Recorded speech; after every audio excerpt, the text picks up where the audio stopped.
உஷா வந்ததுமே ஜெயலட்சுமியில இருந்து எல்லாரும் அதிர்ச்சியாகி எந்திரிச்சு நிக்கிறாங்க. இப்ப உஷா சொல்றாங்க, என்னைய பார்த்து இன்ப அதிர்ச்சியாகி எல்லாரும் நிக்கிறீங்களா? எங்க அந்த பொன்னி? இந்த வீட்டுலதான் இருக்காளா, இல்லாட்டி வீட்டை விட்டு போயிட்டாளா? கார்த்திக் சொல்றாரு, உஷா நீ என்னென்ன காரியம் பண்ணிருக்கன்னு எங்களுக்கு நல்லாவே தெரியும். உஷா பயந்து போய், நான் என்னங்க தப்பு பண்ணிட்டேன் அப்படின்னு கேக்குறாங்க. கார்த்தி சொல்றாரு, குடும்பத்தை சிதைக்கிற மாதிரி பண்ணிட்டு என்னடி நல்லவ மாதிரி பேசுற?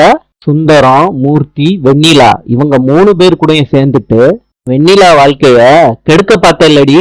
உஷா, பொன்னி உனக்கு எவ்வளவு நல்லது பண்ணிருக்கா தெரியுமா? எல்லா உண்மையும் கார்த்தி உஷா கிட்ட சொல்றாரு. உஷா இந்த உண்மையெல்லாம் தெரிஞ்ச உடனே ஷாக் ஆயிடுறாங்க. சந்திப்போம்.